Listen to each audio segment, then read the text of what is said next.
All right, fuck it. I'm bringing us in. I Heard got you. real sage. I don't know what we're doing here today. What? Yo, I'm fucking with you, nigga. All right, welcome. I ain't never brought the pod in today, so this is a new thing. It's your boy Amir J. Barksdale, and please don't cancel us. I got my boy Brandon, I got my boy Joe, and we got two guests on today. This is the first people ever done guested on the podcast. Which one of you brothers want to talk first about yourself? Ahmad could go first. We have the vice president of Melanin Unchained here with me. That's Ro. My name is Ahmad. I'm the vice president and project manager at MU. That's it. And we got the self-love expert. Yeah, I'm Anthony. I'm the self-love expert for the day. And yeah, that's pretty much it. Oh, but I gotta press you, all right? So when my man Amir entered the group chat, he said, "Oh yeah, I'm gonna talk about self-love today. I'm ready to pod today. We got a self-love expert on our hands." So what my question to you is, what qualifies you as a self-love expert? Yeah, with a pod today. That's a great question. I personally I personally don't feel like I would qualify myself as a self-love expert. I do feel like I'm somebody who has fucked up a lot with love, whether it's loving other people or loving myself. And I have a lot of lessons from that. I observe myself a lot. I observe how people interact with each other when it comes to love. And so I feel like I just have amassed a lot of knowledge on that subject just based off of being observant. So I'll say that is where any credentials I have is going to be anecdotal. It's going to be based off of, for the most part, my experiences. But yeah, that's pretty much it. That's respectable. I like respectable. Disclaimer. This is my experiences. You just don't do it differently. I'm just telling y'all niggas how I did it. That's the best way to explain it. Word up, man. Listen, fuck all that. I'm a self-love expert, okay? That's in my head saying, you got some competition, because Amir came in here confident a couple weeks ago talking about something. I think I've mastered. A couple of weeks ago, he came in since day one talk about. Amir's a self-love master, so I'm not sure we're expert in master rank, but that's why I called him an expert, because I've said on this pod, I feel like I've mastered self-love, and when I have a conversation with this nigga, it's like, damn, we either on the same wavelength, or this motherfucker got a little bit more on me than me. Dead. So that's why I'm like, yo, this nigga gotta be a self-love expert. You know what the thing about it though is? You're like, it's hard to, love is one of those things that's always going to be limitless. And because it's limitless, you will always learn something new about it. And so every time, like, there's levels to this shit, but the levels don't stop. Like, that's the human experience in general. So I'm never going jack that I'm an expert of something that's literally always changing and always expanding, because I will always learn more. I will always know more about self-love. As I learn about other people, as I experience new shit, as I go through different things in different levels of life that I've never been before, there's going to be a different conversation about self-love when I'm making a different type of money. There's going to be a different type of conversation about self-love when I have nothing. So that's why I say, like, it's hard to box that in as mastery, you feel me, or expertise. Conversation about self-love when I'm making a different type of money. There's going to be a different type of conversation about self-love when I have nothing. So that's why I say, like, it's hard to box that in as mastery, you feel me, or expertise. Yeah, and it's also hard to distinguish. We live in a society today where self-love is way harder to achieve than probably ever. Instagram, Facebook, Twitter, all this stuff we got going on, people love to say it. People love to say, you know, I love myself, or, you know, I'm confident, I love what I got going on, but stay trying to focus on what everybody else got going on in their lives and what they don't. So I really want to try to, you know, pick your brain if you really feel like you genuinely do have that level of confidence and loving yourself, how you get there. I want to know if you can help other people maybe find a perspective of that they can kind of, you know, take and implement into their own lives. So.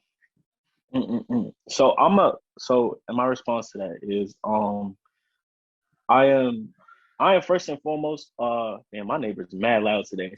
I am first and foremost a work in progress. And so the like I said, the things I know about self-love is based off my experience. I'm not the most confident nigga in the room. I'll say that off rip. I'm teaching myself to be. A lot of what I've learned in the past couple years is how detrimental our subconscious can be to our confidence, to our ability to love ourselves if it's not programmed correctly. And so what I've been doing as of the past, I'm gonna say few months. I'll give it maybe 6 months, but I've been more conscious and active about um, how I think about myself, how I talk to myself, and how I respond to the underlying negative thoughts that run through my head. And I feel like that is the one of the best ways that you can enhance your own self-love and self-confidence.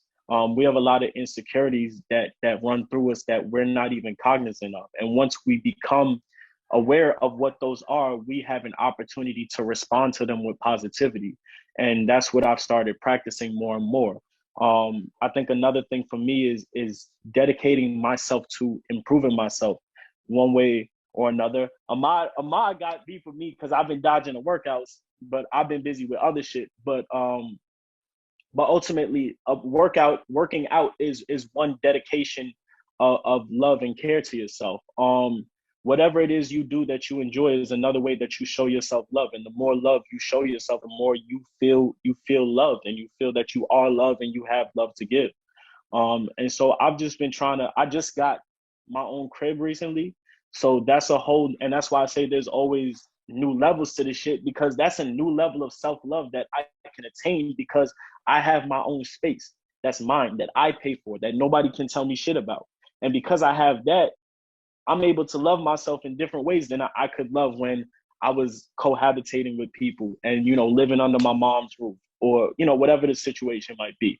But yeah, those are my two biggest things I would say right now is doing things that I enjoy and I feel like gratify my soul, and also being cognizant of my subconscious beliefs and responding to them with positivity and love. That boy pie. I got a question for you, bro. So when it comes to like doing things that like, I'm saying that like make you so happy, like are you constantly finding new things that you're doing, or do you have like set things that you're like to do, like for sure are going to keep you satisfied? I think it's a mix of both. I feel like, so for example, one thing I didn't do too much of before was cook, and that was just because I didn't really have to cook that much. Um, and I found that because I had to, I actually discovered that was something that I really enjoyed doing for myself, and that became another act of self love. And I learned that because I had to do it. Another thing for me, I didn't used to hike like that. But as of I would say probably last summer, I really started going outside more and doing stuff like hikes. Like we was on Mount Beacon like every week or some shit, and like that was something that was definitely a newer experience for me, and it was something I thoroughly enjoyed, and I didn't even know that I needed, but I needed it. I have a lot of stuff that I've done since childhood that I've enjoyed for a long time that still brings me joy, or I've had to learn to channel in different ways. I used to draw a lot as a kid. Eventually that transferred over into finding new ways to be creative. And so I would say it's a mix of old and new. And you discover things sometimes out of necessity because you have to do it, like cooking, for example, or sometimes you just try new things in small ways. I feel like change is scary for a lot of people, especially drastic change. We naturally fight against change for ourselves, and so a big thing is to take small steps when you're trying new things, just to see how you feel, and also talking to people that don't do things you do. When you talk to somebody who's totally into something different than what you're into, you find out like, oh, this is something I actually rock with. Again, me and Ahmad was working out last summer together. We had actually started boxing together, And that was something I never really thought about too much in depth. But as I was doing it, I was like, oh, I fuck with this shit. I definitely got punched in my eye a couple times, but I fuck with it. And so because I have people around me who are into different things, it allows me to bring in new things into my own life, and I can say for myself whether I enjoy, this or that. So just to That kind of ties into your point earlier, Brendan, where we was talking about we resist change so much. Yeah, We tend to hold on to things. I was gonna follow Yeah. that. I want to hear what Ahmad had to say too, real quick too. Oh, just to piggyback off of what Ant was saying about self-love, and especially the change aspect, a lot of the reasons why we can't truly love ourselves is because we are afraid of that change. And we always allow that change to hinder us with anything that we're trying to do, because we're so afraid to let go of what was and to step into what is. And even just relating to it in life, like say you want to go to a new job. We're so complacent with how the job was that we're at. We're afraid that we got to start over and start something new. When you should embrace that new journey anywhere you go, even with relationships, letting go of that bad relationship, knowing that it wasn't going anywhere, and just being like, all right, it's time for me to find myself and be by myself for a while and take that spiritual journey of understanding and enlightening yourself and realizing not only getting back to who you used to be when you were by yourself before you got with that person, but also adding to that person that you were alone and realizing that you're good alone. And that's why even just, I'm gonna step into relationships a little bit when it comes to self-love. First of all, love in itself, we have this tendency to equate our love to be the same as someone else's. And essentially that's wrong. A lot of what love is, especially in a relationship, is understanding one another's love language. A lot of the times we go into a relationship off of the perception of how we want to be loved, and we portray that on our lover. When in reality, we should be. Explain to people what a love language is. So, a love language is basically, it is a form of love that identifies to you. So, for example, some people like the sense of touch. So, hugs, kisses, any type of physical touch on their body, that's their way of, they like love being shown onto them. Maybe there's like 5 different types. There is 5. Yeah. It's It's physical touch, words of affirmation, acts of kindness, yes, acts of service, yeah. Gifts. Mm-hmm. I think you said quality time. So quality time. Words of affirmation, and then acts of service. Look at this nigga. He done willingly said all the ones that we. I'm fucking crying. But yeah, like, and that's so important to understand, and a lot of us don't understand it. That's why a lot of our relationships don't go anywhere, because we're so busy portraying our sense of our love language to that person, thinking that it's the right thing. And then you're wondering why you're both clashing, and that person doesn't feel loved enough, because in all actuality, that person may not truly feel loved enough, because you're not loving them in the way that they feel like they should be loved. Can I ask you a question to kind of go further with that? Gotcha. Is it too much, or is it too much to assume that maybe also another reason is because a lot of people go into their relationships earning or yearning for the love that they feel like they weren't given by their parents or whoever they looked up to, and because of that, what their love language is, that's part of it, but the other part is also expecting something that you weren't given or that you were told to expect.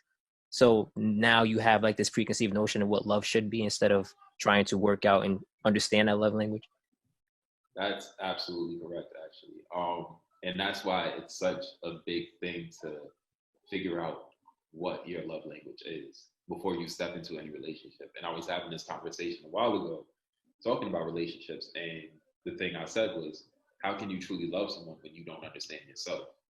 And the responses I was getting was, oh, but that's what a relationship is about. It's about finding and building. I'm like, to a certain extent, yes, but you also need to go into that relationship understanding who you are and what boundaries you have going into that relationship. That's why it's not you still trying to find something while also trying to portray a love onto this person. And that just brings a lot of confusion into the midst when you need to know yourself before you get into any relationship, whether it's with a lover, a friendship, a business partnership. You need to know who you are and what you expect out of each and every relationship you come out of, or you go into actually. So, and that's one thing that we do lack, and especially because I heard you saying earlier about social media, we want to perceive our relationships based off what we see on social media as well. That does play a big aspect because social media tends to run a lot of people's lives. They feel like, for example, YouTube couples. Yo, I'm gonna keep it 100%. That is some of the dumbest shit I've ever seen, personally. I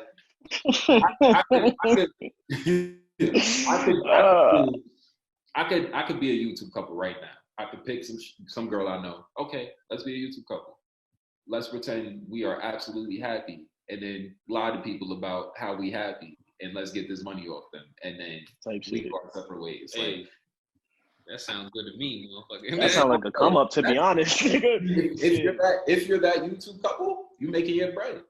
If you the people watching that's truly believing that they happy, and you try to bring this into your relationship, you're gonna fail more than likely, because that's half of what they do does not happen in relationships. Everything is not perfect. Half? Shit. Listen. If y'all see me with a boo after this call, you know what happened. I'm getting to the bag. That's all I gotta say. I'm getting to it. I know. That's just empty people. I feel like, yo, y'all are some long-winded motherfuckers, and I'm gonna just tell like people that base their relationship off of YouTube couples and relationships and shit. That's just empty people that never had a relationship or know how to love in a certain way. It's funny. And there was this quote I wanted to say. It was like, "Oh, how could you know what wifey material is if your mom wasn't there?" Y'all believe in that? Like, how do you know a girl is wifey material if your mom ain't married? So I wanna get into the social media stuff a little later because I feel like it get a little deep. He said something that about knowing yourself. And then also I believe Ant was saying something about loving yourself through. He said something that was similar to what you said, but about knowing yourself and going through the changes and finding yourself through the relationship. I think also the way that you change over time and accepting that, like who you were when you started the relationship might not be who you are 3 years into the relationship, and your partner accepting that, or you yourself acknowledging that, and having the courage to say like, hey, this is not working out for me anymore, or like, this is what I want to do. That conversation I don't think is had enough. I think a lot of times we are stuck with being obsessed with somebody but no longer in love, or no longer really wanting to be with that person. And how do you distinguish if you still want to be, or if like you're just holding on to something? How would you know? That's attachment. And attachment is a motherfucker. That's all I got to say. Man, me and Ahmad have had conversations, for hours about this shit. Like, and I think that's where you really have to be tapped in with, and this is why it's important to understand yourself, because you really have to be tapped into your intuition and just just your intuition, and that will give you the distinction of, am I with this person because we have history and that's kind of all we have, or am I with this person because I genuinely love them and I feel that we will continue functioning together even if we don't at this very moment. I've been in situations where we're both sticking it out because we don't know nothing else, and we've been together long enough that like, why would we go anywhere? And like, I'm too young to be saying that shit, straight up. And so is the person I was with. But here we are sticking it out and making each other fucking miserable, and it don't make no sense because neither of us have to be here. And even if it is true that we love each other and we ride for each other and this, that, and the third, if if our attachment is more priority than our love for each other, and because of our attachment, because of our negative dynamic and our attachment, we are in a toxic situation, that is a clear sign that we have no business being together. If we are consistently hurting each other but refusing to walk away, that's a clear sign we ain't got no business doing this. If no matter how many times we talk and argue about the same things, it doesn't change, or it doesn't change enough, that's a clear sign we shouldn't be doing this. If things do change, but because we keep projecting our old shit onto each other and we don't allow each other to see out of our past, to see past our former selves, then we have no business being with each other. Because if I'm a completely different nigga now, but you still treating me like I'm the old nigga from back then it doesn't matter what I do, because you'll always look at me the same way. I'm gonna always look at you the same way. We fuck this shit up past the point of return. I don't think that last part is quite it. Because honestly, I think as you progress in a relationship, you don't want the person that's your partner to be in love with the old person that you are. You want them to be growing and being in love with the new person that you are, because ultimately they're honestly the result of that, of over the years you guys having your conversations and growing and building and all that other shit coming together. I also feel like a big part of attachment, on top of like just like the idea of like, oh, I'm not sure if I can function without this person, is also the fact that people don't want to have the idea of a failed relationship. Like I feel like that's a real subconscious thing that people people won't outwardly come out and say. But when you think about it, it's the fact that like, all right, yeah, we've been together for all these years, and now we're just gonna walk away and it's just gonna end and I don't get anything out of it. Like you're like, nah, like that. So some don't really sit right with you when you hear that for a whole lot. Do you think that's what it is though? Partially, I think it's more possessive than it is that. I don't think people give a fuck about the failed relationship. It's like, who's gonna be with this person? That's mine. You know what I mean?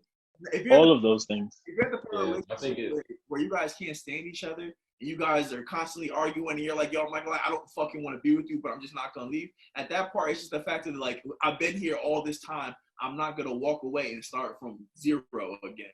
You know what I'm saying? That's honestly the worst feeling. Honestly, I've been in a real toxic relationship like that. And I was just like, damn, like I'm gonna get out this shit and I have to fucking restart.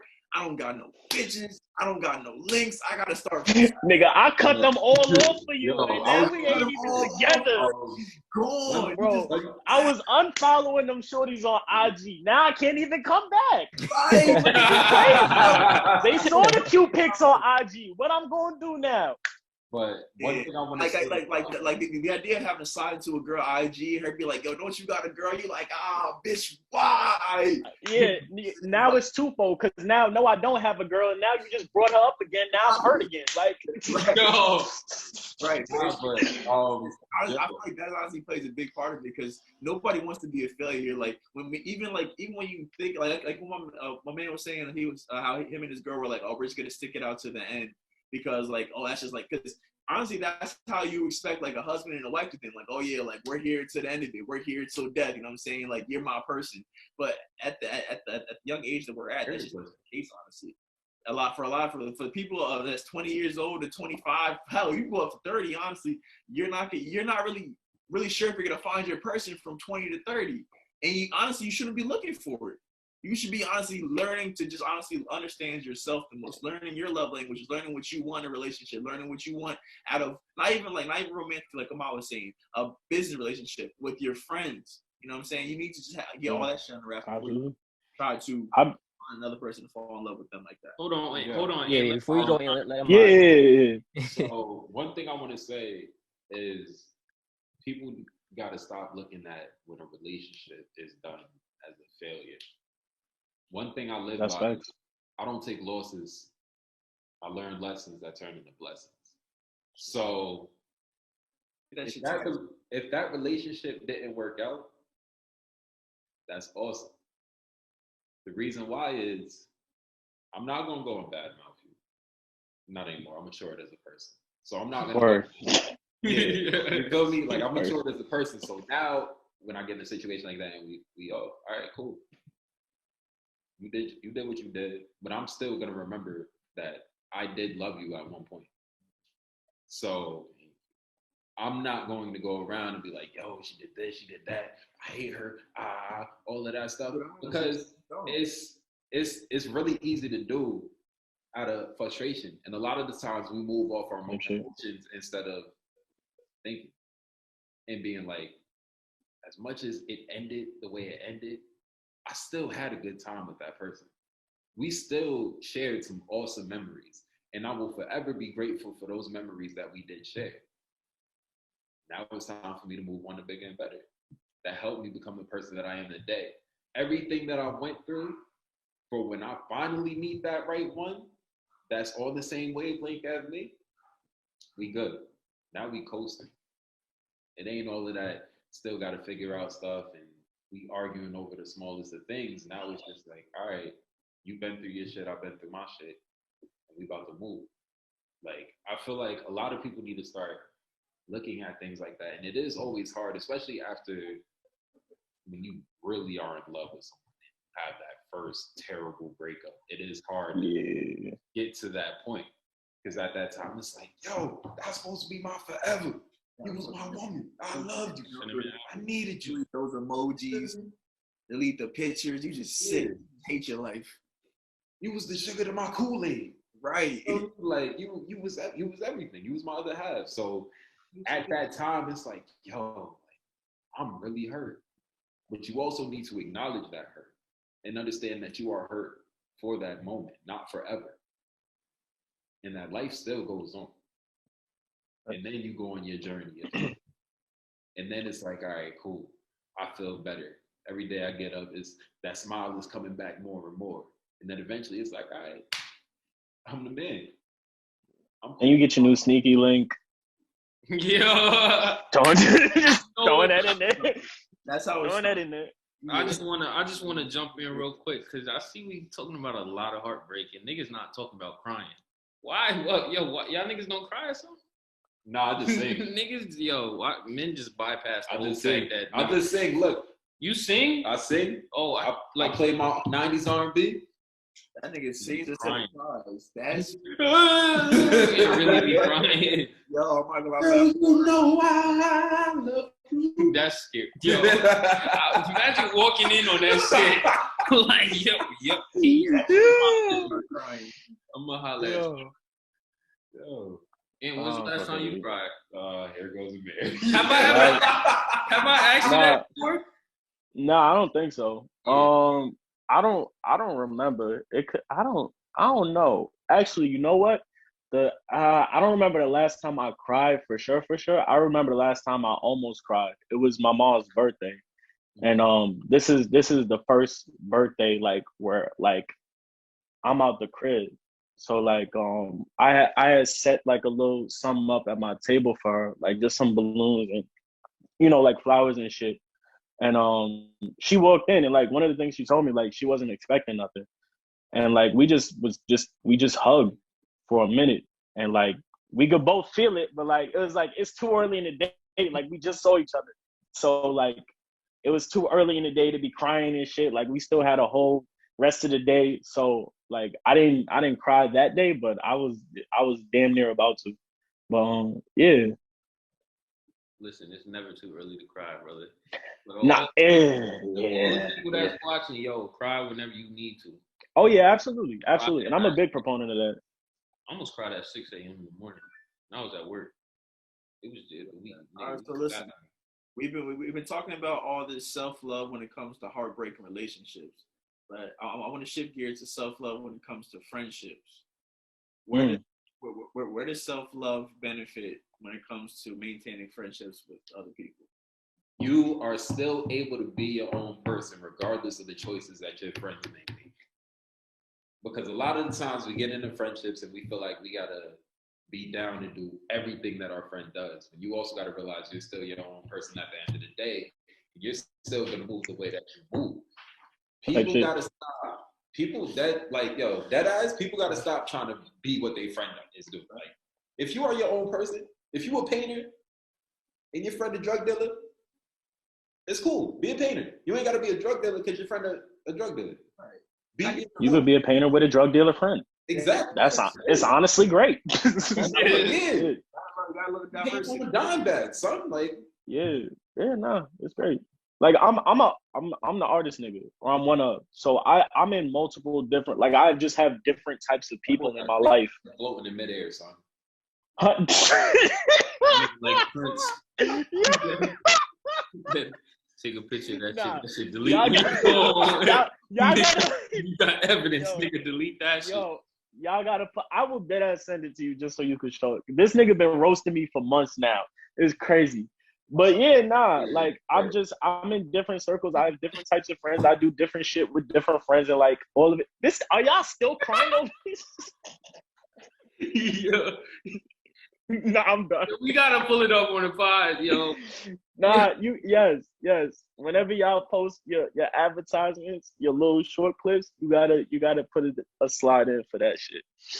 Oh man. Nah, but anyway, point being, like I've different friends in different. Is this nigga pulling it up? What are you doing? It's gone. What happened? This is from last year. That shit was recent. I'm He not- didn't left. Oh, Bro, We get close. We get close. I will send y'all the picture. This nigga had lavender on, and it was in the air. It was fire. Regardless of what y'all say, it was fire. It was fire. Word. It was I ain't fire. taking nothing away from you. Yeah. Well, we just- It's standards. Can we get back on? What were we talking about? Self-love and friendship. Yes, because nobody. Okay, somebody else talk. I'm done. Because nobody knows what the picture looks like except for us. I think it's beautiful when you come into a friendship with self-love. It's like, I don't have to do what this nigga does. This nigga to the left of me might kill niggas. He might. And I like to ask niggas, do they cry? Like, you gotta set boundaries, and that's it's all about boundaries. The self-love is just boundaries, for real. Like, once you set those boundaries, shit is just beautiful. It's just coast and everything is Gucci. That too. That boundaries is the biggest part for me. I feel like you guys hit on the nail. You gotta do what your friend does, and I feel like that's more of an acceptance to society, not even your friendship. But I also feel like talking amongst your friends, understanding that you're gonna have clashing personalities. You wanted to talk about the podcast. You wanted to talk about why small businesses, why they don't work out. It's because you got clashing personalities. You got friends. You got this and that. You don't know. One person is saying something, you saying something, you assuming this, and this person's like, what the fuck? Like, all these things go on, and it's like, if you set the boundaries or understand each other and have respect for that person, you can get, you can, and if that person don't understand, understanding that's not your problem, right? I feel like a lot of things that we do, we have to understand, like, that's not my problem. That's self-love to say, like, look, I don't understand what you got going on in your head, Yeah. but this is what I meant. If you can't, whatever, but that's not my problem to solve it, and I'm not going to change myself. And I think that early on we went through that. We had a couple of problems. We're like, yo, Brandon, you're not talking. Y'all kept saying I was long-winded. I kept saying it. Y'all kept saying I was long. Y'all talk, and I was pissing y'all off. You're like, yo, whoa, whoa, whoa. But it's like, that was my problem with y'all. I kept hearing it, and I ain't say nothing. And I just shut up. It was like, all right, so I'm only going to say a couple of things, and here and there, and y'all go. And it kept bothering you that I kept bringing it up to you guys. You kept telling me I was long-winded. So now we on the thing where it's like, fuck it. Now we talked about it. Now I'm gonna keep talking. If I got an issue, we already went through this. It's not my problem anymore. Shit like that. So This is the talk we wanted to talk yesterday. you feel me? When it comes to self-love and friendships, you guys, like Brandon said, you guys all hit it straight on the head. I feel like it's something that like a lot of people go through growing up, especially when you're in like middle school, that or middle school, or early high school, shit, maybe all of high school, depending on who you are, because you get into the mix of it with very impressionable friends. You try to fit into friend groups. You try to, you seem to be the cool kid, like, you see, oh, this person is going to parties and they're drinking and smoking. Listen, let me go to the party and see what's going on. You just try to be a part of the crowd. So my question to everybody here is, at what age did you guys realize that, then I am my own person, I don't need to try to intermix with people who aren't aligned with me, or I don't need to try to hang around with friend groups that are doing the shit that I'm not really into? I want to go first. Go ahead. For me, it might have been 1920 when I like really started educating myself about the entrepreneurial journey and things like that. And I just simply learned how to identify what's valuable to me. And It was just simply that easy. I understood like hanging out with these people is not valuable to where I am. And when I first quit my job, it was like I was super focused in like, yo, this does not work for me. I cannot do it. So I would say for me it was 19, 20. Realistically, I want to say I was probably a sophomore in college when I realistically found that out. But for me personally, I had a dad that raised me to believe, or raised me in a way where it's like, look, you're not missing out on nothing in life. And because of that, a lot of the things that I felt like I wanted to do, I didn't always get a chance to do it. So as a kid, you know, you ain't trying to listen to your parents. You always feel like you're missing out. By the time I got my own freedom, I started doing the shit that I thought I wanted to do and starting to realize like, oh, this nigga was like, I ain't really missing out. I don't really want to do none of this shit. And by the time I realized, I was mad because I spent a lot of my time, a lot of my childhood, like wishing I could do certain things or like being angry because he's not letting me do this or I want to do this and he giving me a lecture. And by the time I realized that it really wasn't that important, I felt like I fucked up a lot of my opportunities in life as far as what I should have been focusing on as opposed to what I was trying to do. And I think that's a lot of people that have these issues with their parents and they don't want to do what their parents are saying, and they gotta find out the hard way. So that was probably, I want to say, about sophomore year in college I really figured that out. Maybe, yeah, just about. This nigga about to say he was 15 when he figured it out. Nah, on some real, around when I was 16, it kind of hit for me. And a lot of it was because of my background and how I grew up. I grew up really fast. Had to grow up really fast, single parent household. Moms is doing everything. And I kind of had to essentially learn to be a man before I actually was a man. So dealing with all of that kind of allowed me to open my eyes at the age that I was at and be like, all right, I see the path that they're going on. Here's where I'm going on. And I got to continue on my path. And it's also a hard reality to face because when you're around 15, 16, and that's around the time you start losing a lot of your friends. Which is not normal. It's not. Yeah, because I realized how you just said it. Yeah. And that's just not normal. That's not how people look at it. Yeah. I just wanted to, that's some therapy shit. Like, yo, like we live in a world where a lot of this shit in our community is not normal. But yeah. So, but yeah, around 15, 16, started losing a lot of my friends and a lot of people I grew up with that we thought like, yo, we gonna be here forever. And a lot of it was because I was going on a path that was right for me. They was going on a path they felt was right for them, and they felt like we couldn't still stay as friends. And in the process of doing that, like it does hurt a lot because it's like, yo, these are my boys. Like I thought they would understand this, that, and the third, blah, blah, blah. But then you also realize like people stay around like the seasons. Every season changes, and so does your friends.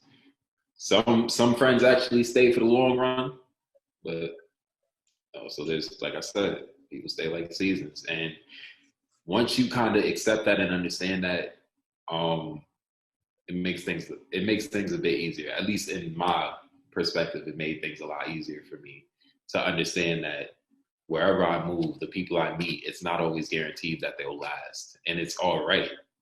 I don't have to be angry at them for not staying. If we weren't clicking in the way that we were going to click, it's okay. I still want you to move on and do whatever it is that's in your best interest, that's going to help you in the future. And that's where in friendships, a lot of us fail at too. Because we have a bad falling out with friends and we're like, yo, like, I don't care nothing about this person. But it's like, yo, we were friends. We slept at each other's cribs. We had sleepovers. We was balling up together. We was doing this, that, and the third. Like, we was here. We was always here. And even if we stopped being friends, like, I have a thing where if one of my friends I stopped being friends with hit me up, it's no animosity. It's how you doing, man? How you been? I hope all is well. And that's just maturity. And you get to that point of like, yeah, I'm good, man. As long as you good, we good. Ain't no hate over here. You don't gotta feel no type of way. You don't gotta think I hate you, because at the end of the day, we were friends, and during our friendship, I had love for you. You was my dog. You was my road dog. We was doing what we was doing. So none of that really gonna change, because we have more good moments than bad, 9 times out of the 10. So feel me? I still wish you well on your path to life. You do you. But yeah. A lot of people have this small circle mentality where, you know, you had a lot of friends growing up, and now all of a sudden you feel like you were double crossed, backstabbed. You know, people knew shit about you, and now everyone else knows shit that only you told a few people. And now you go through life and you don't let nobody in. Like, you have your childhood friends you grew up with, and it's hard for you to let people in that you come to meet in your adult life. And I feel like a lot of people have issues in their life because they're not willing to accept new, and are trying to hang on to the old. And what part of that is could you say, you know, needs self-love to be able to allow other people in and move on from old drama and old friends? Real quick, before you answer that, I want Ant to talk about how old he Oh, my fault. I didn't know he didn't go yet. My fault. Nah, you good. Like you said, we all long-winded, so it just is what it is. What's it called? I'll say that, like, I feel like I've been a weirdo from day one, and so because of that, like, so okay, now I got to give a little backstory. So I was born in Brooklyn. I lived there until I was 10 years old. So actually, the year I moved up here was middle school. So sixth grade, I got up here, and the school I had been going to was in Bed-Stuy. I was going to a charter school. There were no white kids. I'd never interacted with white people besides a few white teachers. And so I come up here, and I live in the suburbs. And it's a mixed school. Obviously, it's predominantly white, and those were all things that I had never experienced before. At the same time, like, niggas is going through puberty. Like, I'm interacting with girls now, which I never did before. Like, it was just a bunch of different shit. And so at the same time as I was an outcast, because I always was an outcast, I always was different to a certain extent. Like, I want to fit in because I don't know, because I'm in an entirely new environment and I have an entire fresh start. And so I don't know at what, I know it was early, but I don't know at what age it was like, this fitting in shit, it just is not gonna happen for me. Because I'll say that for myself, I never really had close friends. Um, I could maybe count on both hands the amount of close friends I've had in my life. And to actually piggyback off of what you just asked just now, Brandon, what you said about feeling betrayed by people and not wanting to let people in, because my entire life I didn't have close friends. In the past couple years, when I've started branching out and networking more and meeting more people, I've experienced slimy shit from people that, okay, we may not be the coolest, the closest of homies, but we cool enough where there should be that level of respect where you shouldn't be doing certain things. And again, we live we live in small towns. There's definitely small town mentality around here, and there's a lot of chit chat that goes around. And because of shit like that, I was like, this makes me not want to fuck with anybody anymore. This makes me want to go back to what I was doing before, because I wasn't fucking with niggas to begin with. Now I actually, you know, force myself out there, and y'all moving foul. And so I kind of had to, because this is recent for me. And so I've actively had to check myself about making sure that I'm letting people in and letting opportunities in. You know, for you know, because I don't want to ruin something that could potentially be good before it even begins.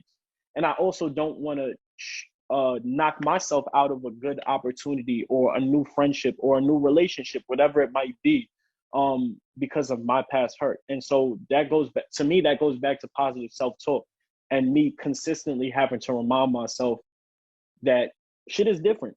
You're dealing with different people. You're dealing with different scenarios, different situations, and it's new. And so even though you've been hurt before, you also have to allow yourself to let new things in, because you don't want to block yourself from opportunities that could end up being positive and good for your growth.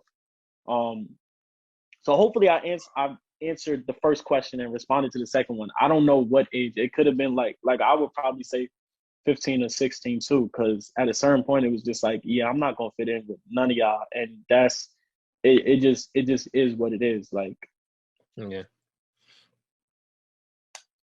Yeah. What happened? Amir, what's good? What was the laugh? It was just what was He the said, second, yeah, man, that was deep. No, I what was the second question, Brendan? What was your question, Brandon? thought I asked it already.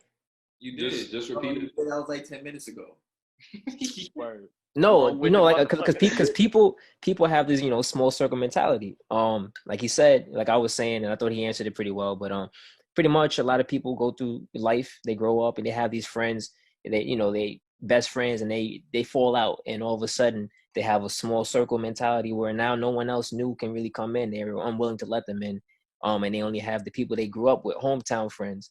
You got people that come in, you know, through work or, you know, just meet and you have conversation, but it never really goes anywhere. Like, oh, we should hang out. Oh yeah, let's do that. And it never goes nowhere because you don't really put in the effort to let them in. And I've had that a couple of times where people be like, hey, we should hang out. We should hang out outside of work. And I really like this person. I vibe with this person in work and I want to, but I don't actually do it. And it's like, we have this block where it's like, I want to, but I don't know if I want to put in the effort and let this person in. And then this happens, whatever. So what part of, go ahead. I feel like that is a trend. I feel like the idea of being like a lone wolf, you know what I'm saying? Oh, I don't fuck with nobody, you know what I'm saying? My circle is the size of a Cheerio. I feel like all that shit, honestly, like a trend put on by hip hop artists and rappers or who may have honestly gone through some real shit and honestly have an honest reason to feel that way and carry themselves that way. But you know, all these impressionable children, they grow up, they're like, yeah, I like the sound of that shit. I do shit by myself. I'm a lone wolf. I don't fuck with nobody. And I think that if kids were honestly brought up more of a mindset of like, yo, it's okay to just, you know what I'm saying, be inviting and understand that if shit falls out or if like your relationship does not work out, unless the nigga did you on some real greasy shit, and even if they did, take that hurt, take that situation and flip it to be something positive. Flip that thing to be like, all right, so listen, maybe it's not that I need to shut down and not hang out with anybody anymore. Maybe it's not like, listen, I need to be more vigilant when it comes to people that I hang out with. I need to be able to see that, okay, maybe this person might be moving a little funny. Maybe I need to remove myself. But before, don't take that as an opportunity. I feel like a lot of people take it as an opportunity to like shut out the outside world. Like, oh, this one person did me dirty. Everybody's to blame. Everybody did me dirty. I can't fuck with nobody. But no, I feel like if people were to take that one isolated incident and be like, all right, listen, going forward, I know what the red flags are for this situation. I know what the red flags are for a person like this. All I need to do from now on is I know it's one person. Keep that shit in the bank. Well, I mean, go ahead. I have a similar you know, upbringing as Ant, where I came up a little early in the area I was in when I came up. When they moved me, I actually was in New Windsor for a little bit. And it's funny because I had said something I shouldn't have said in school when they moved me to Ellenville because he had to find a house. Otherwise, I'd have been growing up with y'all in Newburgh. But but I always felt like I didn't fit in. Like I wasn't supposed to be up there with them kids, right? I came from Brooklyn. I came from the Bronx. I wasn't supposed to be up there with them. I never had those friends. So me growing up already going through those shit, like the shit that he was talking about, me growing up with that already and not having close friends. And now it's like, I've always kind of been by myself. So it's harder to make it. I think a lot of people are like that where, Joe, I feel like you personally, just looking at you, hanging out with you for the small amount of time I did, the 2-3 years that we hung out, you seem like you're a very social guy. Like a lot of people know you, like you, whatever. I don't think everyone has that, you know? I don't think a lot of people have that. So I think the small circle thing is a little played out and is a little trendy, but I think a lot of people never really had a circle to begin with. You know what I mean? Yeah. And because of that, it's who's the Joe. Yeah. You want me to go or you want to go? I'll go after you. Okay. I was gonna say because when people don't have nobody, it's easy for them to say once somebody does them dirty, I'm gonna just go back to having nobody. And I observed it in myself when I experienced certain things. Oh, I've been alone from day one. You know, it's been me, my mom's, my sister for my whole life. And so once somebody does me dirt, it's easy for me to say, I'm gonna just go back to the way it was before because that's what it's always been for me. And that's something that's a bigger thing that I've been actively retraining myself about. And what I wanted to say about what you said, Joe, was I think what you said leads to a bigger conversation about how we're taught to interact with people, about how we're taught to handle betrayal, about how we're, and not even so much how we're taught, but the lack of. Because what everything you just said shows a lack of emotional education, shows a lack of relational education.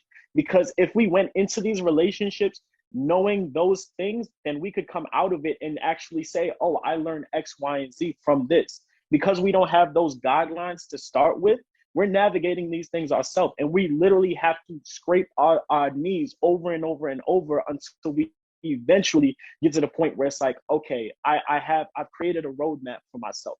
Because I can't think of a time and where I was really taught. And again, when you're alone, you're not getting certain conversations about how you should navigate with people because you don't navigate with people.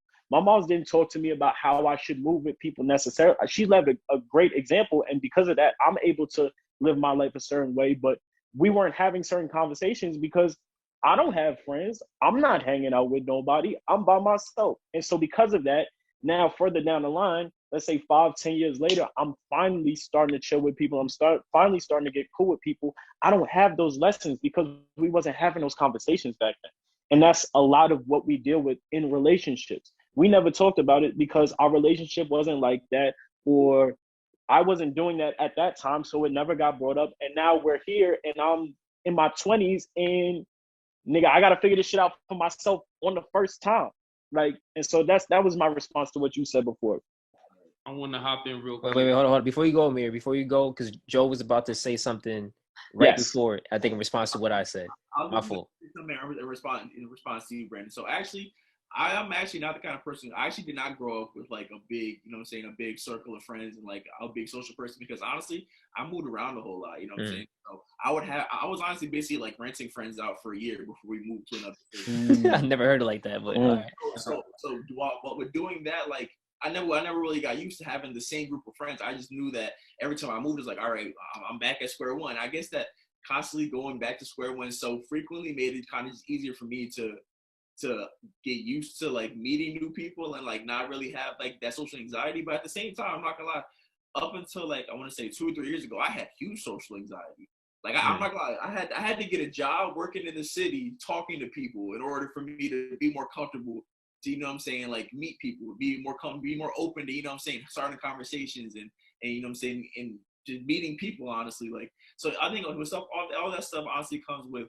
And I say that to say, because you were saying about how people aren't taught, people aren't really taught how to, and they were saying this too, people aren't really taught how to engage with one another, how it is that we're supposed to make friends, you know what I'm saying? I think we're just taught like, okay, like we're going to have my small group of friends and everybody who's not in it, then that's tough. But you kind of understand that like, as you like learn, you understand like these people are people too with their own experiences, with their own experience, their own life, their own memories. So everything that they're going through is really a direct correlation to you. You know what I'm saying? Whether if you want to believe it or not. Go ahead, Amir. To answer the small mentality thing, I just want to. The way I look at it is 7 billion people on this earth. Not everybody is going to interact or move the same way. There's similarities, but it's always more people to meet. And I like how Ann said it's like scraping your knee. I scraped my knee a lot as a kid. So I guess maybe that's why I'm just like, okay, that was something. Let's get back to it. And I kind of was by myself when I was on this entrepreneurial journey, like, oh, motherfuckers don't bring value to me and this, that. But when you think that way, you're never going to find the people that you need to. And it was, I reached that point of like, okay, how the fuck am I going to meet the people that I need to be around if I'm just closed mouth sitting in the back and shit? And last summer, like, really helped me realize that just meeting mad people, me and Ahmad connecting on a real level, like, cause I know Ahmad, but like, you just gotta be, what's the word? You just gotta connect with people, cause you never know what. You gotta be personable. Yeah, that's not the word I was looking for, but yes, you do. Like, personable, receptive. That's not the words either. But it's like you gotta just. Hey, how you doing? It goes a long way, because it's like you say, hey, how you doing to a lot of people, one motherfucker be like, hey, I'm good, how are you? What's up? I see you doing your little thing, you know, I want to help and shit like that. And like knocking on doors like now I am, like you meet so many connections when you actually talk instead of it being transactional, like I need this from you, like open your mouth and shit and talk, pause, you know, just keep talking to people, and a lot of times it will become transactional when you do it the right way. But yeah, because you know I'm using motherfuckers all the time.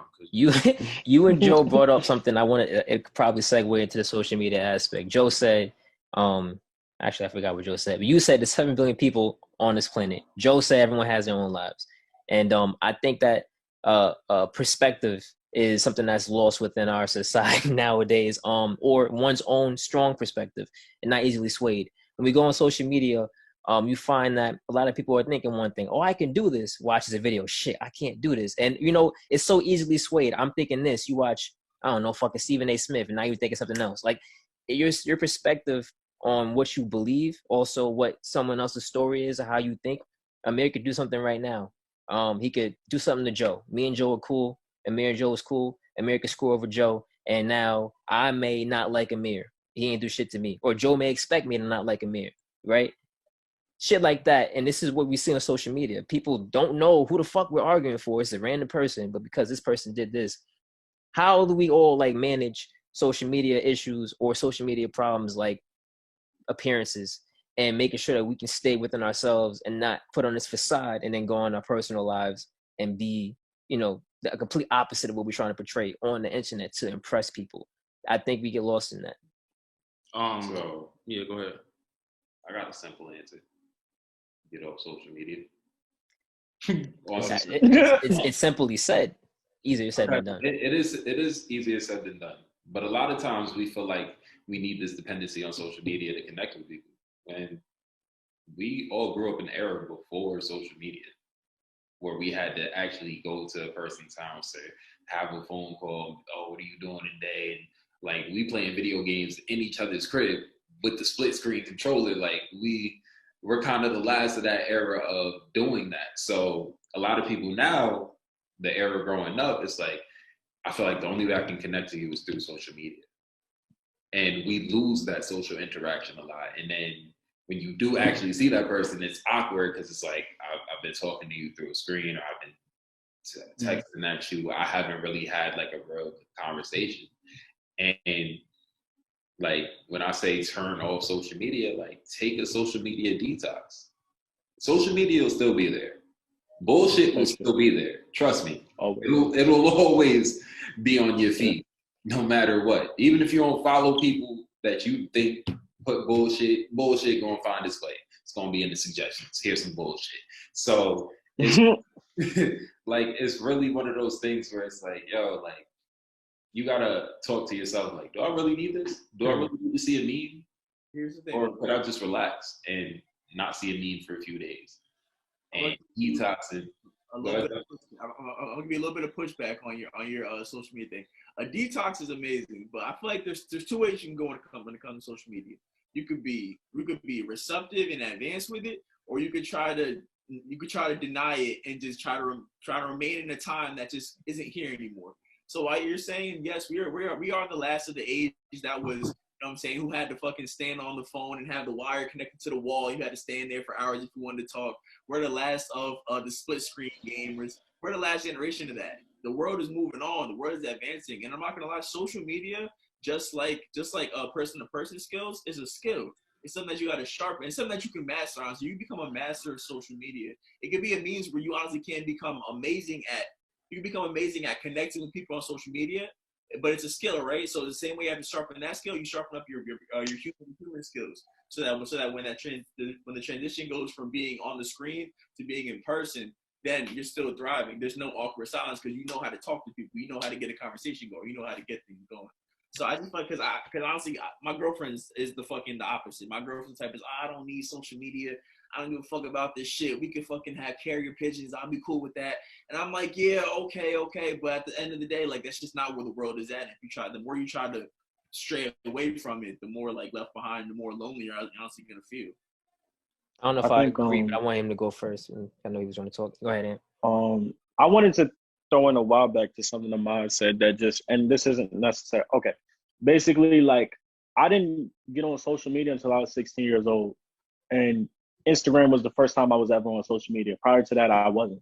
And I thank God for that every single day, because I am frightened by if I had been on social media when I was like 12 or 13, A, from the shit that I probably would have posted, and B, from just like the, how much social media affects our development as people. And that's a whole conversation within itself. I don't want to get into that right now. I just want to say I'm very thankful that I came in the game kind of late, because I get scared genuinely for the kids who's coming up behind us, like the little kids who are going to grow up their entire lives off of this shit.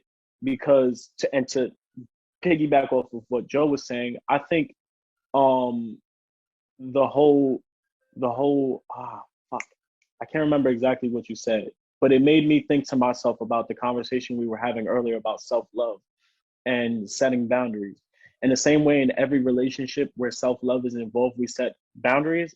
Social media, I feel like, is another example where it may not necessarily be a detox for some people, but it may be the boundary of, I'm going to spend a limited amount of time on this in a day to save myself. It may be self-love is again the understanding of yourself. So if I have an understanding of myself, when I come onto social media and I'm bombarded with 10,000 different perspectives and opinions, I can say to myself, I'm going to consider this. I'm going to take this in. I'm going to hold it for a moment, and I'm going to study it. And I'm going to decide if this is something that applies to me, if this is something I feel like is useful for me, or if it's something that I should just toss away and it's bullshit. And I feel like that's important to have that sense of self when we approach social media. And the scary part for me is the idea of there are kids whose entire identity is going to be intertwined in such a strong way to social media, because they've never lived a life without it. You feel me? And so that self-love and those boundaries are going to be harder to manage and finesse, because it's part of my identity now, or it's part of their identity rather. And so that's kind of a deflection to the point. That's kind of a side topic, but all of those things made me think of that right there. Yeah, that's it. I don't think. But self-love is important.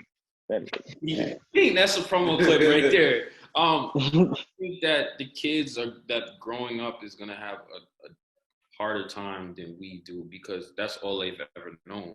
Like, y'all saying it, like, I'm just realizing, like, my nephew has a TikTok and an Instagram. He's 7, but like, it's adapting to the new world, because now he can record a song and put it on SoundCloud. Who knows? It might change somebody's life. So, like Joe says, social media is a tool. It depends on who you are and what you do with your life. Like, someone like Joe and I, we need to be on social media a little bit more, because we have media platforms, Brandon as well. And we can't just knock on every door in the country. We got to reach people. So I don't know if that answers the original topic. It's a gift and a curse, and it's just about adapting. Shit is going to continue to change, and you could be that person that doesn't want to change with it. But if that's not what your life entails of doing, then it's fine. It's not being left back. But I don't know. I do agree somewhat. My fault. Go ahead, man.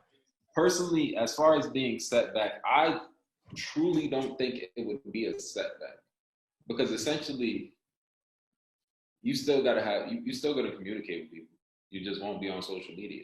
And a lot of the times, there's still TV, still the news. You can still figure out what's going on. Like, it's not necessarily a sense of being left behind. And people will still peek in Facebook. People will still peek on IG, because it is there. And off of what you said, Amir, saying that the younger kids will adjust better to it because they're access to it now, they'll see how to use it.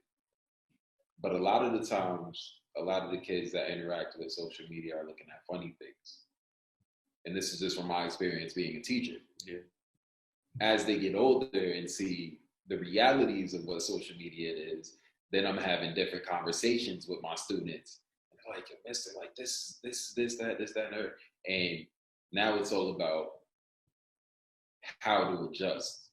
And that's one of the biggest things. If you want to really be able to function with social media, it's all about figuring out your way of adjusting and figuring out what you will allow yourself access to and what you won't allow yourself access to.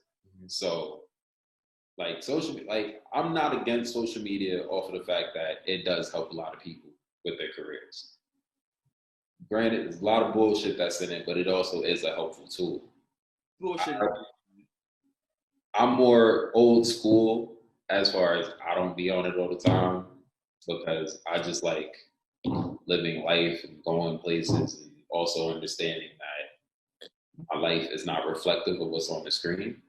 And that's a mentality that a lot of us don't have. And that's why it's so hard for us to be like, all right, I don't have to go on social media for a while, or I don't have to post every second of my life on social media for people to see. Like, keep people guessing. So not everybody need to know what you're doing. Mm-hmm. Shoot, I'm in the bathroom clipping my toenails.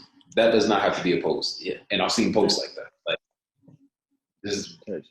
But before y'all move on from that, it's like a lot of people used to say like, "Yo, Amir, like you show everything on social media," which is cap. I don't know, but like, these kids are growing up in the social media era. So now, when I can't spend time with my nephew all the time, and just him seeing the shit that I'm doing, like I one time I was posting health is wealth for a whole weekend, and he hit me like, "Yo, health is wealth. Yo, I'm drinking a smoothie right now." Like, that's the beautiful part. And another beautiful part about it is, like, my mom always asked me, like, where did you get this entrepreneurial stuff from? Like, because nobody in our family is ever like that. It's just from seeing motherfuckers on the internet. And it's like, yo, I want to be like that. And really, kids that have hard lives and it might be stuck in the hood and never left their hood and shit, like, they can go online and see, like, oh, shit, there's another world outside of where I am, and shit can get better. So that's the beautiful part about it. I think that's true. I think it's tough because, I got siblings. They're all younger than me. I'm the oldest, and my youngest sibling, she's the worst when it comes to the internet. She's actually gotten her phone taken away and everything, but it not for lack of, like, me having to make sure I'm monitoring her. She's constantly trying to block shit, not knowing that, I've been on social media for a minute, so I know how to get around and find your shit. But like, she's only 8-9 years old. You find her videos, she's venting about shit that she ain't never spoke about to my parents or to me or nobody. She's crying about certain things that you would hear a 17, 18-year-old, 19-year-old cry about. She's talking about shit that, a lot of kids, that they have access to this, and they have access to shit that they shouldn't have access to. And I hate the term blame the parents. And I shouldn't have said it, but I hear it all the time. I shouldn't have said it, and I got him mad, but this is a random person that was talking high about something about, blame the parents because their daughter did this. And I was like, was you telling your parents you was sucking dick at 15, 16, 17? No, like, for real. Like shit like that. No, like, was you telling them that? Like, I think that goes to the R&B singer that was, doing things with kids. It's like, yo, where's the parents at? Like, yo, nigga, I didn't tell my parents shit. You try. When you find out, you try. I think a lot of parents do, and kids hide shit. My sister, like, she got a snap taken away. She goes on somebody else's phone to log in. My pops don't play that. He monitor. He makes sure everything. So for her, she'll find a way. Kids find a way. But just going back to my youngest, like, she is influenced by it a lot. She's asking questions and talking about things I've never really heard an 8-9-year-old talk about. And I think a lot of depression is starting earlier in kids because of what they're exposed to or have exposure to. Now, remember, parents nowadays aren't really raising their kids the way we were being raised. There was no tablets to throw in your face when you was 2 or 3 years old crying. It was shut the fuck up, or go play with that toy, whatever. Now you got kids, they crying, and their parents is giving them the iPad. Their parents is giving them the cell phone. Parents is giving them this, and a lot of the parents don't really know how to lock it down. So now you got IG, you got all this stuff, and you got little girls and boys that doing shit that they should not be doing. Let's talk about the ages people losing their virginity at nowadays, right? And I know we did a lot of things too, but let's talk about how more advanced it seems because of it. So I think as you grow up, we can talk about our age group and how we develop and what we use it for. But we got people our parents' age that they want to hear, like, teenagers, like the shit they be put. Let's talk about it. It's tough, and I feel like we the guinea pigs. We the last generation that knows how it was before this shit and how it is after.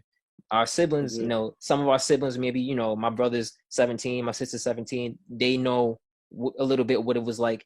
But if you like 11, if you like 12, you don't really You the start of the new are in it. generation. Yes, like Yeah. this is all you got. And then after you, Yeah. you know, we in a generation now that wasn't alive during 9/11. You understand? Like, Type shit. what's up? Anybody in here seen Black Mirror? Oh, Black. Yeah. Yeah. Yeah. No, I Yeah. don't watch it. You know. Oh, yes. And it has like their whole social media feed. Yes. Now, all right. So, how would y'all feel if we ever got to a point of that, where we had? That's what we're in. That's what we're in Say right that now. again. What'd you say? Say it again. So basically, in Black Mirror, they have like chips in their head, right? So they can go on social media like from their real life eyes, right? Like if you like say like we're like at a park, right? And I see you here, your whole feed will pop up. Your whole feed will pop like all this information about you. I could scroll on it. I could like pictures and everything. Wait, you talk about the episode with that lady from Jurassic Park? That's weird. Oh, my fault. Or so they were every time they walked up to somebody, they would go on their phone and like them or dislike them. Yeah. I don't think it was a chip. I thought it was just them showing it because they needed to show the screen. But maybe you're right. At the end of the day, to a lesser extent, that's what we're in right now. Make no mistake about it. Like that's literally what we're. It is because you walk so, by somebody and be like, do you know this person? Exactly. Facebook does that now. You'll see the friend suggestion randomly pop up, or you may know this person. You sitting there like, yo, I walk. How am I? Yes, that's literally what happens. That's literally what happens. Yeah, man. Yeah. And you gotta be careful. Your phone listening. Yeah, man. I think social media is definitely evolving, and not only that, I don't watch cable no more because I realized watching the I'm watching old cartoons I used to watch, and I'm like, oh damn, this shit they allowed this on TV. But then watching the cable, it's like, oh shit, like everything is an advertisement. And then you go on IG, Facebook, everything is an advertisement. People, TikTok, let's go. Like, it's just to get you to spend your money. That's what social media is. So a lot of it is not real. You got to be really cognizant of everything that you do. You have a conversation, it pops up on your shit. It pops up on your, like everything does it. So it's not just about, just being aware and staying out of the drama. It's also making sure that you're aware of everything else that goes on as far as whether you believe conspiracies or not. A lot of shit goes on, and I think social media, because a lot of people don't do cable no more. So now they're doing all this shit on social media. Like IG, I cannot scroll past, maybe 4 or 5 posts without something else trying to get me to spend my money. And not gonna lie, it's got me a couple times. I see, that's a nice shoe.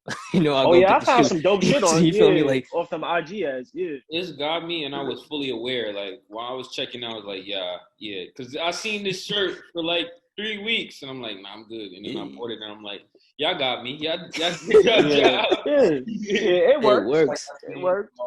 It was a black-owned T-shirt company. And niggas was targeting you for real. And they said, and the shirt said, "Good things come to those who hustle." And I was like, "Nah." Them niggas had your number, bro. They had you pegged. Yeah, I was like, I ain't gonna get this. All right, this shit. Didn't I see you in that T-shirt? Yep. Okay. I'm like, I know I'm not bugging. I saw you in that shirt. They said this nigga likes black businesses. This is how he's gonna market it. Do you this nigga like black businesses? He for sure from the hood. Like hustle. The word hustle. Yeah. He got it. Got his ass. Got it. They said, hold on. Black businesses in Newburgh say no more. Yeah. Black businesses exactly. in Newburgh are looking for your help. Fuck. We're having a really great conversation, but I feel like it's getting a little long. So I just want to, we got a segment. I don't know. Yeah, go ahead. We got a segment where every time we post a promo clip and us three is in niggas DMs trying to promote our shit. And side note, I'm going to say it again. When I'm in your DMs, I really care for the response. If I'm in your DMs, I don't give a fuck if you double tap it. I don't give a fuck if you don't share it. If you don't like it, you don't have to do nothing. I just want to hear the conversation and want to hear your perspective. So I just want to say thank you for responding to me. And so real quick, let me explain it a little better. Like I said, we're going to respond to 3 of our favorite DMs. And Ant was one of my favorite DMs. So ding, ding, ding, the nigga won an award. All right. All right, so the question I was asking was about compromise. So what I said is, I know, what the fuck did I say? Yo, it was about compromising. So I'm going to just read Ant's response. He said, there is no non-compromisables in relationships. So you compromise where you can, but you can't. It's up to your discretion to walk away.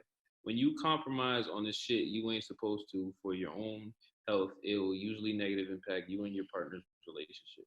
Be willing to let people go to their be willing to let people go to be their fullest self. A relationship is an opportunity to both be your truest selves and hold space in each other in that. And what the fuck did you mean? I feel like you know what I was gonna say too. I feel like you do need to read the first part because I feel like folks gonna be missing some context. Because I felt like I was missing some context for a second, and then I remember what I said. You said compromise in relationships. He said, "Does Brandon doesn't believe self-love can save you in a relationship because you have to compromise." So all of that self-love shit. Who said that? You said that? No, you said that. No, you said I said that? Yes, I do be okay. But basically what I was asking, all this time that you spend building yourself and learning yourself, does that shit go out the window when you interact with a person in a relationship if they don't necessarily believe the certain same things? Nah. I feel like there's multiple different scenarios with I feel like there's multiple different scenarios with that. One being y'all agree to disagree. If you can. If there's something in your relationship where it's not a deal breaker, but it's just something y'all are gonna have to agree to disagree on, which I feel like you dealing with any human being, you're gonna have to agree to disagree sometimes. Or just that you understand each other's perspectives and you may not necessarily agree, but it is what it is. I feel like there's other stuff in relationships. Speaking for myself personally, there's things that I compromised on that were really non-compromisable. It's some shit that I should have never compromised on. And what ended up happening for me is that it ended up biting me in my ass because I compromised where I shouldn't have. It ended up getting thrown in my face because I let some shit slide that I really shouldn't have. Because now I let you think that you could play me. Now I let you think that I'm a sucker. And that was on me. And so what I was saying about self-love is basically absolutely you can have self-love and still compromise. Sometimes though self-love means not compromising. Sometimes self-love means I'm going to stand in my own because I trust myself, because I understand myself.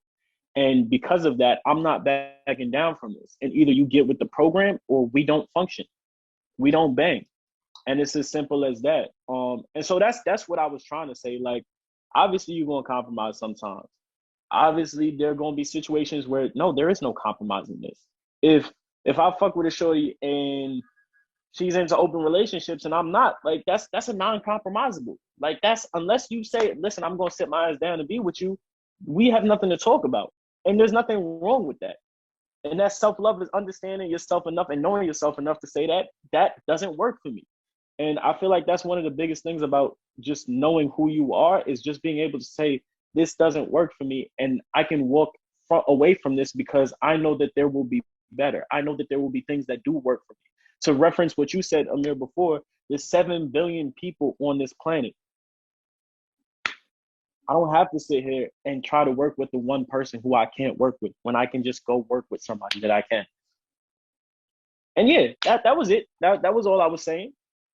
Amen. Yeah, I know for me, a big reason why I said certain things was because I had this friend, he was, over 20. He had never really been with anyone, never had an intimate relationship with anyone, never actually indulged sexually with anyone either.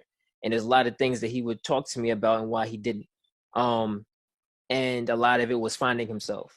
And a lot of things that he would say about what he wanted made sense, but also it was also a little, I don't know, because if you've never actually been in a relationship, then there's certain things that you're asking or that you think that you want and it's fine, but you're going to be hard pressed when you find out, like, you ain't getting all that. Like, you're going to have to compromise what you like. That is a little asking for a little too much. It can't just be all about you. What are you willing to sacrifice if you're asking for all of this?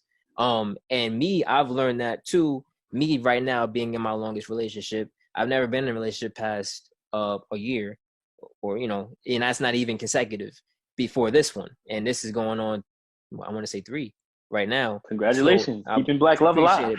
Well, I'm not. She's not Black, so. But My it's all right. That's another podcast. That's another podcast. She ain't white. She ain't white either, so it's fine. Oh, okay. All right. It's Black love then. Yeah, all good. you're Black man in love. That's Black love, no? Word. I'm Black. You know, she Puerto Rican, so she she's not white. So. It's all right. We got some What's wrong with that? Morena love going on. But You just say what's going on with that. Yeah. Either way, like there's a lot of things like we talked about earlier, learning a lot of things that before, because I hadn't really had the time or the, I guess, commitment to actually care to change that, and maturity as well. Now that I actually care, it's like, oh shit, like this is the bad habits that I had in the past that I wasn't that willing to change. And I feel like it's bothering her. And now I need to change. And she's also asking things, or she's doing things that I don't like, and she's willing to change that. So if she's willing to change it and I'm doing something she's not happy with, of course I need to try to work with that. And I feel like communication goes a long way. We have an argument, we don't dwell on that shit. We handle that shit or the next day, and it don't linger. And I think a lot of things, because a lot of issues that we have, because we communicate it, there's not really that layer of immaturity or compromise that needs to be had. They're not really compromise in a relationship, more so discussion about what made me upset and if it needs to be changed or if it was a one-off. So go ahead. I want to jump in real quick before I forget, and I just want to say that people sometimes walk into situations they're not ready for, and that's why that's why compromise has such a bad connotation to it, because they're not in a position where they want to sacrifice themselves, or even beyond that they want to face themselves, because honestly speaking, that's what compromising is a lot of. Ultimately, healthy compromise in a relationship is an opportunity for growth. And so if I'm not willing to look at myself, if I'm not willing to grow, then hell no, I don't want to compromise. And honestly speaking, when a lot of times when compromise comes up, that's what it boils down to is, I don't want to do this shit. I want to do what the fuck I want to do when I want to do it. And I don't want you to have to bring anything to my attention. I don't want you to show me. I don't want to look at myself right now. I'm with you as a distraction. So don't you reflect me back to me. Because this is about avoiding myself right now. So why the fuck would I want to compromise? Why would I want to grow this way with you right here, right now? That's not what I came into this for. I just wanted to throw that in there real quick. I know that's the boundary in the first place. And I think, Amir, that's a callback to the episode, maybe episode 2, when we put you on blast. I think that's a callback to what you said going into and what she wasn't respecting. Remember we had you call that girl? You know, like what he said. I don't know if you watched the episode, but I didn't see it. Well, if you wanted to go back to episode 2, but I'm gonna have to go back. Yeah, I'm gonna have to go back for sure. Yeah, they had a whole 10-15 minute conversation on the pod. Yo, I do a lot for content. Pause. Hey, but we had a great conversation, fellas. But it's time to wrap it up. Yes, sir. From my head, hold on. Are you still here? Yeah, word. That's what I'm saying. Word. So, thank you for tuning in. This is Please Don't Cancel Us. I'm your boy Amir. You can find me at Melanin Unchained. That's the Venmo too. That's the Venmo, because we need some bread. I mean, we do a lot of initiatives in the neighborhood that we just need support doing with, cleaning streets, giving clothes back, and we're trying Garbage bags ain't cheap. But I heard that from Keys. No. Word, and this is Ahmad, and yo, peace. It was good talking to y'all. With that little peace shit, man. I'm cutting that out anyway. I'm fucking crying. Brandon, he said peace. Now we out. Yo, they know what it is. This shit is awful. Can we thank our guests for showing up? Thank you, Ant. Thank you, Ahmad, for coming in and having the conversation with us, man. I did a great. Thank you for having us. You know what's crazy? You know what's crazy? I was gonna do it off screen, but I really, first of all, my fault. Both of you guys speak very well. And I don't know if either of you have like what you guys plan to do in the future, especially and like when I first heard you speak, you reminded me of like someone who speaks like on broadcast. And I feel like I don't know, you guys, when you speak, I hear you. As far as I want to listen, and I'm sure that I'm gonna make some promos and have you guys out there. But I don't know if you guys have any plans or any type of TV future plans or whatever. But I feel like you could do it if you wanted to. Like you guys are very well spoken, so. Thank you. I appreciate that. Thank you. How did it feel being the first guest on the show? I know we're supposed to wrap it up, but I want to hear that. Felt like I was the first guest on the show. He said, y'all ain't shit. First of all, y'all ain't shit, so I'm helping y'all out. Yeah, I'm about to get y'all views. I'm not even. I'm fucking crying. This is pretty dope. Especially the conversations that we were having. They're not really talked about. So the fact that we was able to get on the platform and talk. Man, you got 5 black people talking about love. Come on, man. And crying. 5 black men specifically, if we being real. Like, That's what I meant to say. 5 black men. See? Yeah, that specifically, like. That's something we never really talk about neither. So like, join us next time when our topic will be. He said, "Shut the fuck up, I'm out." He said, "First of all, we out." All right.